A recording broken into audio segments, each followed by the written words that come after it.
Secretário, obrigado por estar aqui hoje e a todos vocês por comparecerem. Você tem muitas falas excelentes e observações substanciais e abrangentes, mas deixa claro que América em primeiro lugar não significa América sozinha. Pelo contrário, você busca expandir a liderança dos Estados Unidos da América e instituições internacionais como essa e o Banco Mundial. Devo dizer, há um suspiro coletivo de alívio por toda esta cidade agora, pois a preocupação desta semana era de que você faria exatamente o que disse que não fará, a retirada dos Estados Unidos da América, mas você quer liderar. Basicamente, você está pedindo para voltar às configurações de fábrica, não é? Sim, o foco é abordar as questões mais importantes de forma objetiva e direta. Correto. Como eu disse em minhas audiências de confirmação, acho que o envolvimento dos Estados Unidos da América com as instituições financeiras multilaterais internacionais, devemos nos envolver e devemos estar nisso para vencer para o povo americano e para o resto dos países e para os países clientes. Há 20 anos, um alto funcionário do Tesouro dos Estados Unidos da América fez um discurso semelhante, dizendo que o Fundo Monetário Internacional estava dormindo ao volante ao lidar com desequilíbrios. Hank Paulson iniciou o diálogo econômico estratégico com a China, uma abordagem mantida por todos os secretários do Tesouro desde então. Então, como você fará isso de maneira diferente? E como acha que procederá com essa abordagem? Qual é a sua filosofia? Quais são suas ferramentas e como você executará isso? Bem, olha, eu acho que nossos movimentos em direção à reorganização financeira ou sistema de negociação é um começo. Eu acho que hoje, enquanto reafirmo nosso engajamento, mas estabeleço uma lista de princípios fundamentais e volto ao básico para as instituições. E, novamente, sendo do setor privado, queremos ver resultados e queremos ver cronogramas que, como você e eu estávamos falando nos bastidores, o reequilíbrio global tem sido um tópico por mais de 20 anos. E certos países podem ter uma visão de 100 anos. Nós não temos. A China, claramente, é um elemento crucial na condução da política econômica desta administração. Você se reunirá com seus colegas chineses. O que você dirá a eles sobre como estão cientes dos enormes desequilíbrios nas capacidades de fabricação, especialmente em coisas como automóveis? Como você vai ajudá-los a entender que não se trata apenas de falar, mas de executar? Bem, eu não acho que tenho que ajudá-los a entender. Eu acho que eles entendem muito bem. E é apenas uma questão de ímpeto e vontade.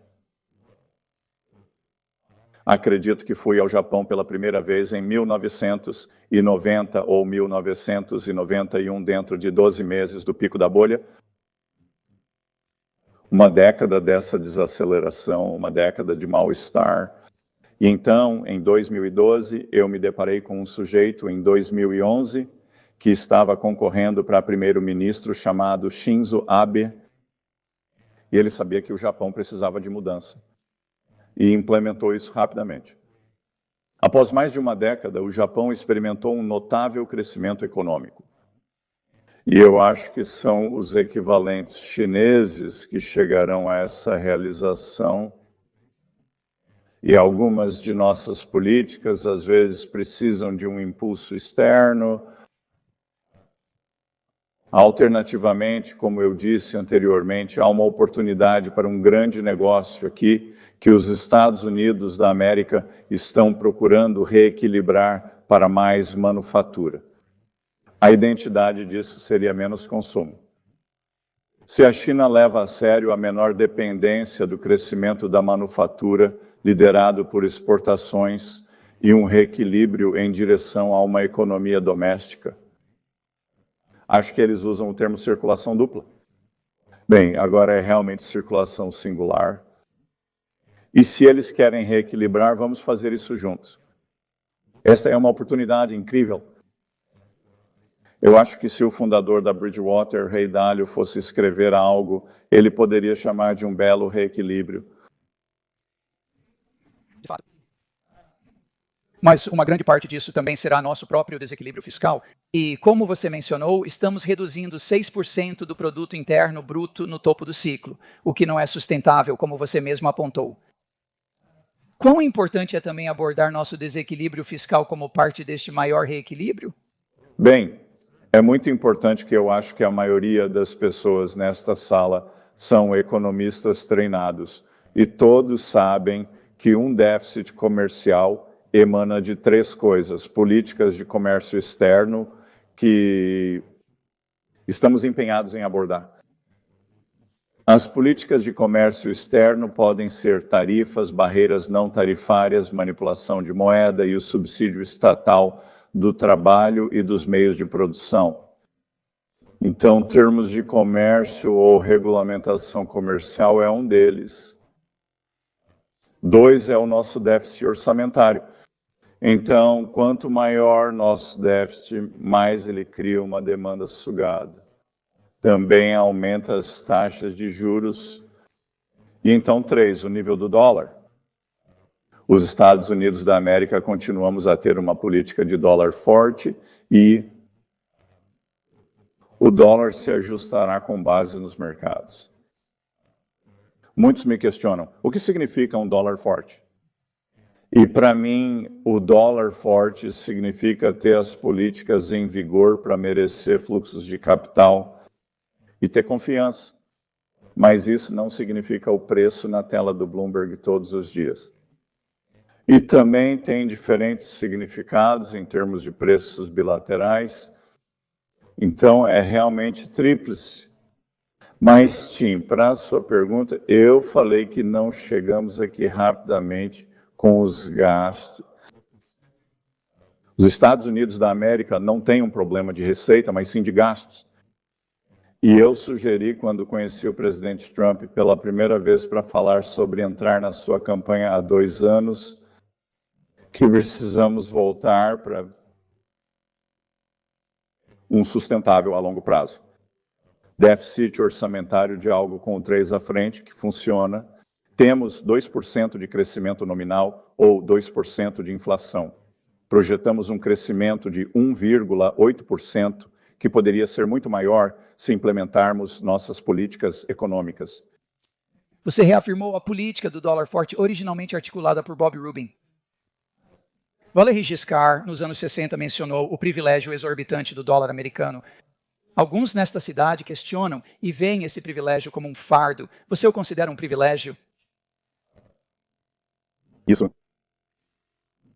O fato de os Estados Unidos da América estarem no centro da economia global é possibilitado pelo uso de dólares e que é natural que o uso diminua com o tempo. E eu acho que os Estados Unidos da América sempre serão, durante minha vida, a moeda de reserva.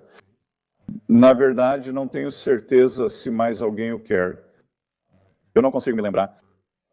Um dos oficiais europeus disse hoje, talvez tenha sido o senhor de Gingos, eu não consigo me lembrar, disse, bem, o euro poderia se tornar uma segunda moeda de reserva. Acabamos de ter uma valorização substancial do euro para economias de exportação. É muita pressão. E olha, eu acho que reafirmar nossa crença nessas instituições internacionais também faz parte disso. Você mencionou o euro, você mencionou em seus comentários o relatório do Mário Draghi do ano passado, houve o relatório da Carta, antes disso eu passei muito tempo na Europa. Parece haver uma atmosfera muito mais animada na Europa. Eles veem isso como uma oportunidade para eles. Mencionei um renascimento pastoral e fui um pouco vaiado, mas na verdade sou bem positivo quanto à Europa. Você acredita que é possível alterar parcialmente essa demanda? O mundo depende da demanda final dos Estados Unidos da América para mudar parte dessa demanda para a Europa. Este é um momento positivo para a Europa? Olha, eu acho que pode ser. Isso não foi em linha reta, nem sempre foi do jeito que um diplomata treinado teria feito. Mas acho que todos devemos parabenizar o presidente Trump. Ele fez o que uma sucessão de líderes europeus tentaram fazer nos últimos 26 anos, desde o advento do euro, seja os franceses, os italianos.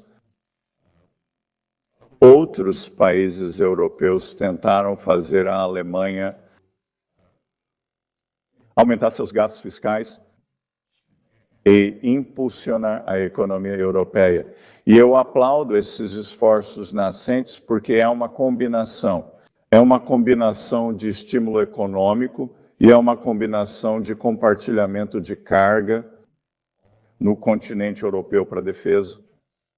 E, como já disse, a segurança econômica é a segurança nacional. A segurança nacional é a segurança econômica. Então, se esse plano europeu funcionar, eu aplaudo. Eu tive uma reunião privada com o ministro das Finanças espanhol na semana passada, 2 semanas atrás, e ele disse: você vai ficar agradavelmente surpreso com o rumo que vamos tomar nos gastos militares. E esse número de 2% hoje, ele estava certo. Então, você já está assumindo essas tarefas. Você tem a China, mais consumo, menos investimento, lidar com sua capacidade de produção excessiva. A Europa é uma ótima oportunidade. Os Estados Unidos da América estão se reequilibrando aqui, incluindo no fiscal. Então, o que você quer que o Fundo Monetário Internacional faça? O que você gostaria de ouvir da Cristalina nos próximos dias ou do Conselho na nova direção? Voltando às configurações de fábrica, o que você espera ouvir? Bem, novamente, eu acho que tem sido apenas uma expansão gradual da missão. E só às vezes você precisa parar seu jardim quando as ervas daninhas crescem. E eu acho que é voltar ao básico. Quais são nossas prioridades e como vamos julgar o sucesso? Sobre o Banco Mundial, você mencionou a graduação atrasada dos países de médio porte. Isso altera o modelo comercial do Banco Mundial? É relevante e você considera importante que sejam graduados? Sim, sim. Como diz o presidente Trump, é apenas senso comum. Que se você não pode ter a segunda maior economia do mundo, e eles, como eu disse no meu discurso, eu aplaudo o crescimento rápido deles, mas você não consegue ambos. Eu tenho um adolescente que às vezes quer ser tratado como uma criança, às vezes quer ser tratado como um adulto. Eu também tenho um desse. É uma economia adulta. Você mencionou energia, especificamente nuclear, durante a campanha, e desde que se tornou secretário, você falou que a produção de energia é uma das suas pernas importantes. Os Estados Unidos da América produzem cerca de 13 milhões de barris de petróleo por dia. Como o maior produtor mundial, o que mais precisamos fazer e como o Banco Mundial pode incentivar mais os combustíveis fósseis e a energia nuclear? Sim, olha, o sine qua non para o crescimento econômico é a abundância de energia. E nós precisamos dirigir a combinação certa de rastejar, andar, correr para esses países encarregados em termos de produção sustentável. Mas por sustentável, quero dizer robusto e de carga base. Não algo que eu chamaria quase uma crença de luxo que temos no Ocidente. Eles estão preocupados com a bombagem de água, eles estão preocupados com o aquecimento de suas casas, o funcionamento de seus hospitais. E vimos que a intermitência não funciona, mesmo em países de desenvolvimento médio,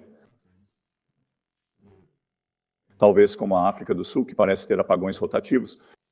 Então isso não é um modelo.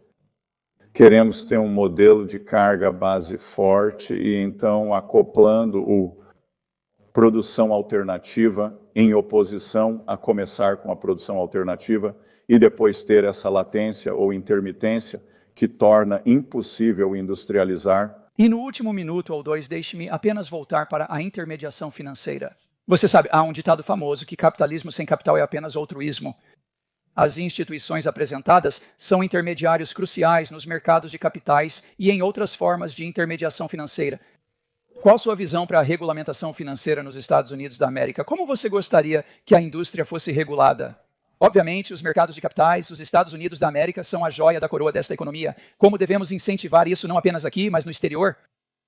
Bem, eu acho que tenho recebido muitas perguntas sobre crédito privado e eu acho que o crédito privado é interessante. A adição ao mosaico dos Estados Unidos da América e é a profundidade e amplitude de nossos mercados de capital e crédito que impulsionam a economia dos Estados Unidos da América e é a inovação lá. Acho que o crédito privado é uma parte muito nova e interessante, mas está acontecendo fora do ecossistema regulado, certo? E eu sempre gosto de dizer que não sou economista, sou um historiador econômico, e eu acho que isso é uma distorção do sistema e me diz que o pós-2008, o corset regulatório é muito apertado nas instituições reguladas e queremos desregulá-las ou torná-las mais capazes de fornecer a oportunidade de emprestar para a economia americana e talvez para a economia internacional de uma maneira inteligente, segura e sólida. Como vimos, a história das crises financeiras é uma super reação de um lado, e eu acho que tivemos uma super reação regulatória. Eu convoquei algo nos Estados Unidos da América chamado FSTOC, o Conselho de Supervisão da Estabilidade Financeira, que reúne os reguladores, e acho que através da parceria com os 3 reguladores bancários dos Estados Unidos da América, da Reserva Federal, Controle da Moeda e do Corporação Federal de Seguro de Depósito, podemos criar um sistema que faça o sistema financeiro regulado prosperar novamente. E o que os Estados Unidos da América têm, que é diferente da maioria dos outros países do G7, é apenas o número de instituições financeiras. Não temos 5 grandes bancos, e sim 3. E nos Estados Unidos da América, os bancos comunitários e pequenos bancos que fornecem 70% do financiamento agrícola, 40% do financiamento para pequenas empresas e 40% do financiamento imobiliário. E nos Estados Unidos da América tivemos esse incrível boom na Wall Street. Acho que Wall Street pode continuar indo bem. Mas acho que é a vez da Main Street compartilhar da prosperidade. E acho que foi a retração dos pequenos bancos. Eles se opuseram à crise financeira global que meio que criou essa estagnação na Main Street e estamos determinados a consertar isso. Senhor O'Keefe, o tesouro é a voz sóbria da razão, como ouvimos de você hoje. Desejamos tudo de bom a você. Uma salva de palmas para o secretário do Tesouro, senhoras e senhores.